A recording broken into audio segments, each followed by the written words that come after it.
What if the size of your success was decided by the size of your thinking? Most people don't fail because they lack talent. They fail because they think too small.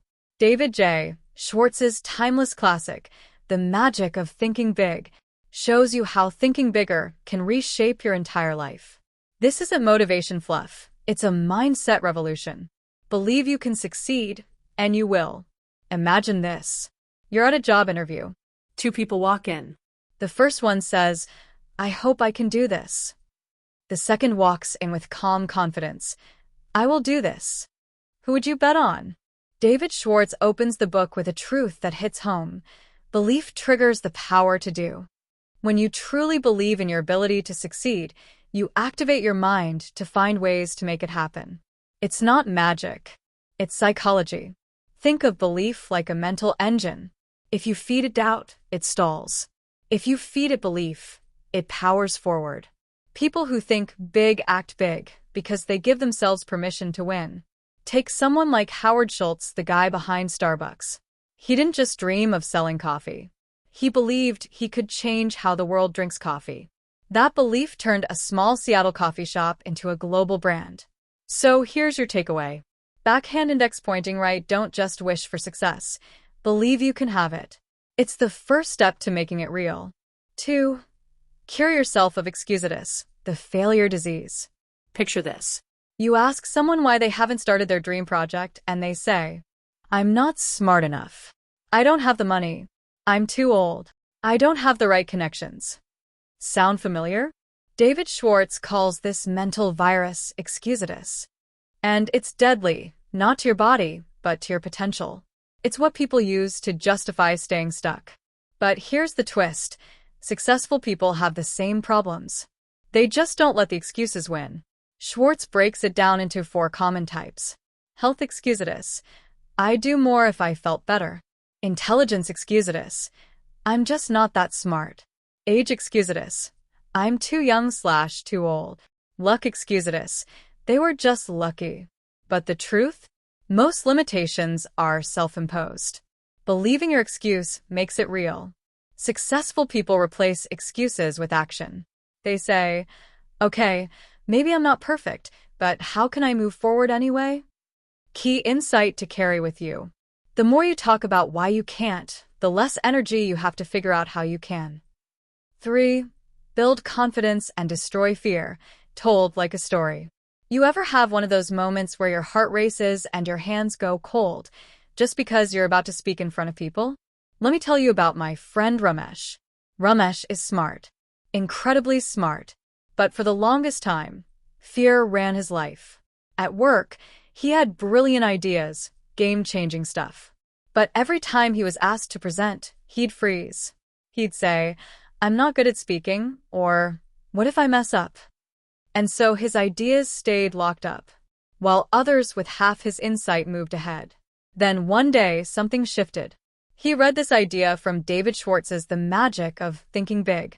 Action cures fear. It hit him hard.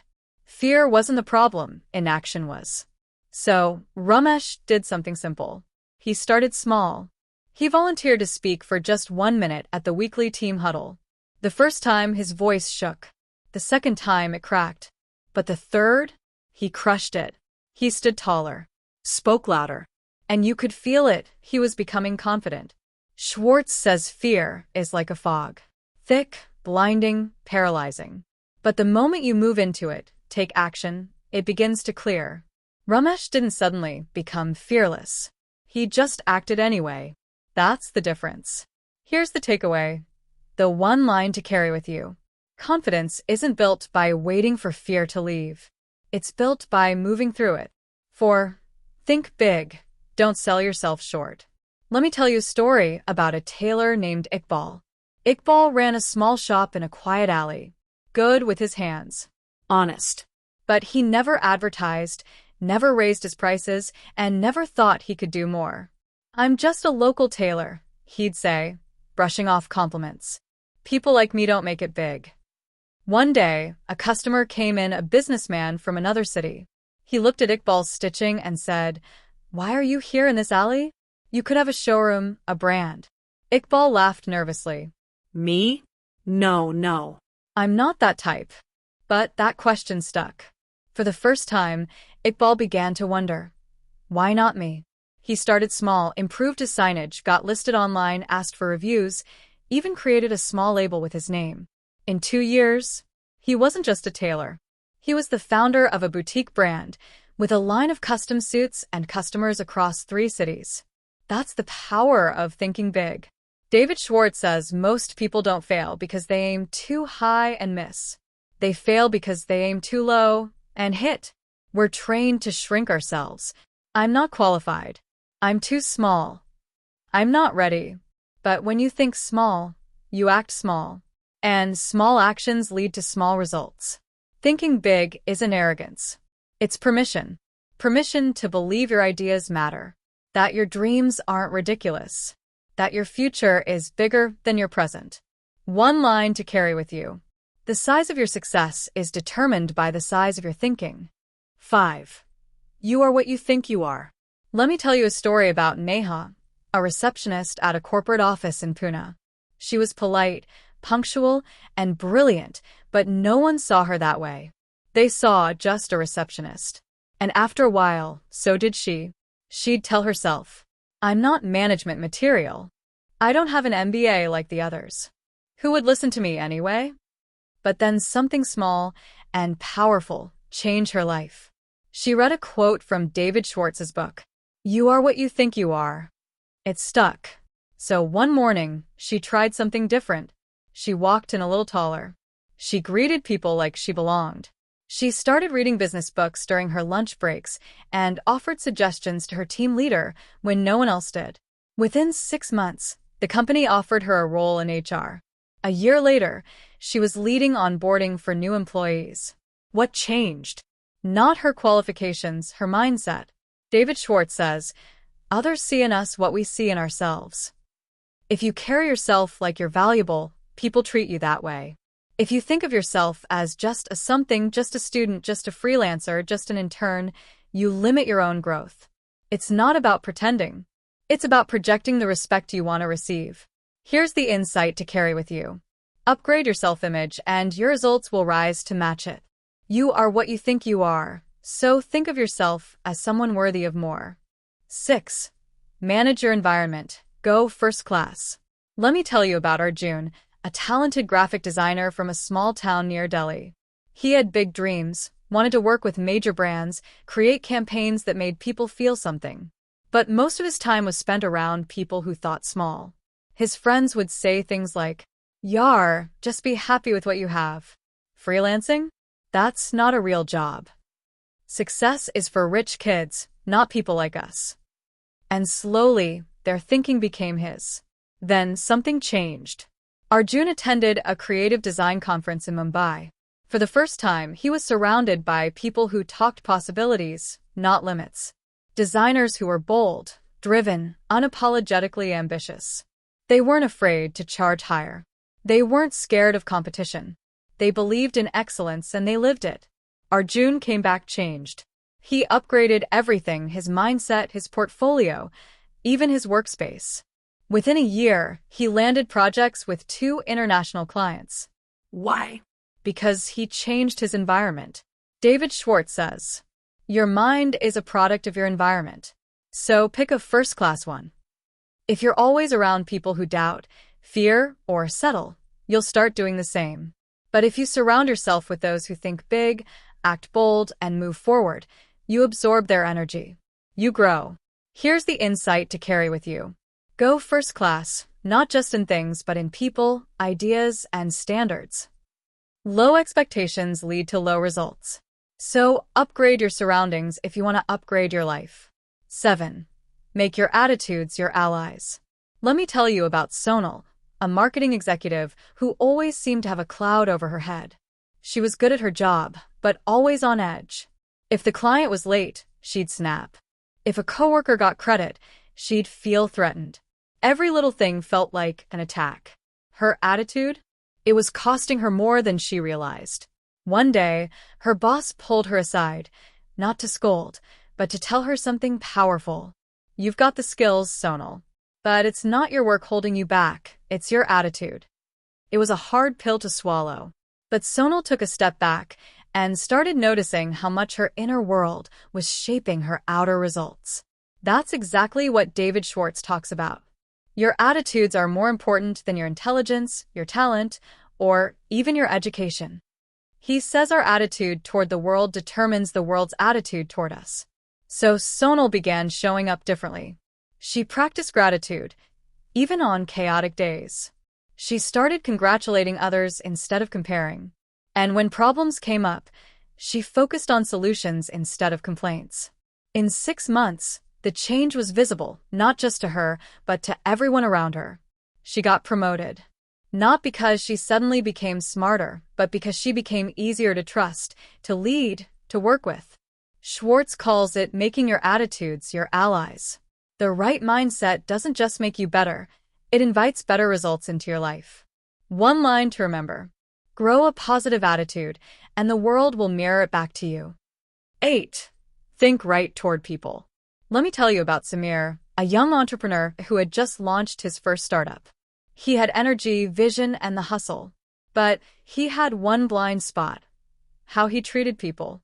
He'd interrupt during meetings, talk down to his junior staff, act like he had all the answers. In his mind, leadership meant authority. But to everyone else, it just felt like ego. Clients didn't renew. Team members left. And Samir couldn't understand why. Then someone gave him the magic of thinking big. And this line hit him like a brick. Success depends on the support of other people. David Schwartz writes that big thinkers respect others. They don't look down on anyone, regardless of title, background, or status. Why? Because people are the bridge to every opportunity. Burn the bridge and you isolate yourself. So Samir made a shift. He started listening more than talking, asking, "What do you think?" He wrote handwritten thank you notes, celebrated small wins. He stopped trying to win every conversation and started building relationships. It didn't take long. The culture changed. His startup started growing, not just in numbers, but in spirit. People wanted to work with him. Why? Because he finally understood that treating people right isn't a soft skill, it's a success strategy. One line to carry with you: the way you think about people determines the way they respond to you. If you believe people are important, valuable, and capable, you attract the best from them. 9. Get the action habit, do it now. Let me tell you about Priya, a woman with a dream of starting her own podcast. For 2 years, she talked about it. She had the name, the concept, even the first 5 episodes scripted. But whenever someone asked, "When are you launching?" she'd say, "Soon. I'm still figuring things out." In reality, she was waiting for perfection. The perfect mic, the perfect logo, the perfect moment. Then one night, scrolling through Instagram, she saw this quote from The Magic of Thinking Big. Ideas alone won't bring success. Ideas must be acted on. It struck her hard. She didn't need more time. She needed to start. That night, with no fancy mic and a basic cover design, she recorded and uploaded her first episode. And you know what? It wasn't perfect, but it was real. And it was live. Today, she's got thousands of listeners, not because she had the best plan, but because she developed the action habit. David Schwartz says it best: people who get things done don't wait for the spirit to move them. They move the spirit. Waiting often hides fear. Fear of judgment. Fear of failing. But big thinkers don't let fear freeze them. They build momentum by acting, even if it's messy.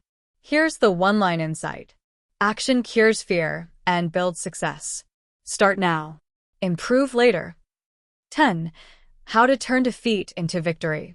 Let me tell you about Karen, a young app developer who poured 2 years of his life into building a startup. He worked weekends, skipped vacations, burned savings, all for this one idea. And when it finally launched, nothing happened. No users. No traction. Investors stopped replying. He was devastated. For weeks, he barely got out of bed. He kept thinking, "I failed." Then one night, a mentor handed him The Magic of Thinking Big and pointed him to a chapter that read, "Defeat is nothing more than a signal to try again, smarter." It was like flipping a switch. Karen realized that failure wasn't the end. It was feedback. He reviewed every mistake, not to feel bad about them, but to learn from them. His UI was clunky. He took a design course. Marketing was weak. He teamed up with a storytelling expert. The product didn't solve a clear pain point. He interviewed real users. And 6 months later, he launched again, this time with clarity and confidence. The second version didn't just work, it took off. David Schwartz makes this point clear. Successful people don't see defeat as the opposite of success. They see it as a step toward it. What makes people great isn't that they never lose. It's that they refuse to stay down. Here's the insight to take with you. Failure isn't final. It's just a rehearsal for your next success. 11. Use goals to help you grow. Let me tell you about Ananya, a high school teacher with a quiet fire inside her. Every day, she poured her energy into helping students learn and grow. But inside, she had a dream. She wanted to write a book. Not for fame, just to share something real. But every time she thought about it, she'd get overwhelmed. I don't have time. I'm not a real writer. I wouldn't even know where to begin. Then, during a holiday break, she picked up The Magic of Thinking Big. One line made her pause and underline it twice.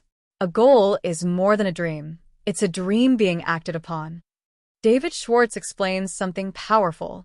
Most people don't achieve great things not because they lack talent, but because they lack clear goals. Dreams float.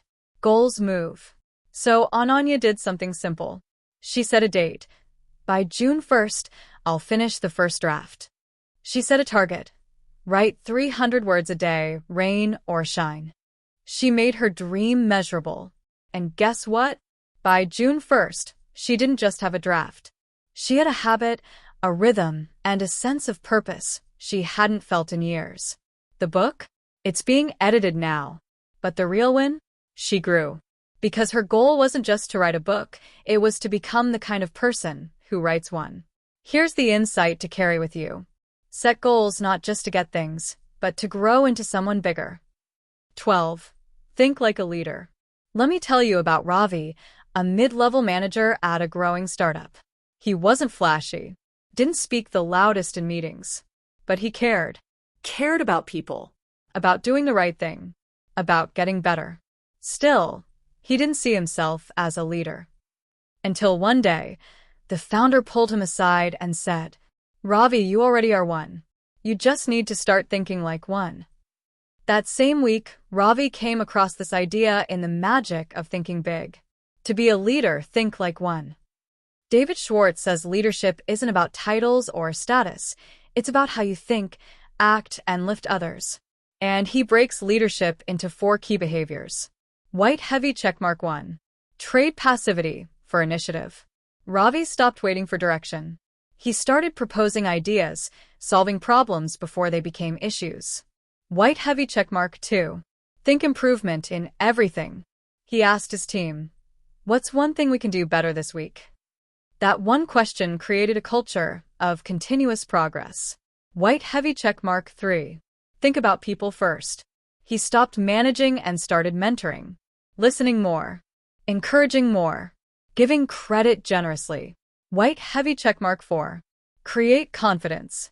Instead of saying, this might work, he began saying, we can do this, and here's how. That shift made people feel secure. And over time, his team didn't just hit goals, they felt proud to follow him. Not because Ravi changed jobs, but because he changed his mindset. Here's your final takeaway. To lead is to believe in yourself, in others, and in what's possible. Recap all 12 topics as one powerful summary. A beautifully told overview, like a campfire version of the whole book, ideal for a final video, blog post, or carousel. White heavy checkmark option 2. Turn these into a video series. Each story-driven topic becomes a short video script with microphone hook, clapperboard story, brain insight, directed call to action. Great for Instagram Reels, YouTube Shorts, or a complete playlist. White heavy checkmark option 3. Design a one-pager or printable guide. Imagine a PDF with 12 story-backed lessons. A short action step under each. Clean visuals or quote bubbles. Perfect for audience engagement or lead magnet content. White heavy checkmark option 4. Apply these lessons to real life. We can make a personal or professional action plan using each topic for creators, entrepreneurs, students, etc.